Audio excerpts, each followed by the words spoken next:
தட்ட மோகம் வளர்ந்திருக்க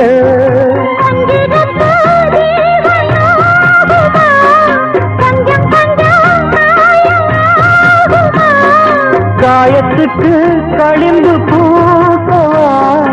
ஆறும் வரை விசிறி வீசவா ரொம்ப என்னம்மா பண்ணனா இந்த ராகம்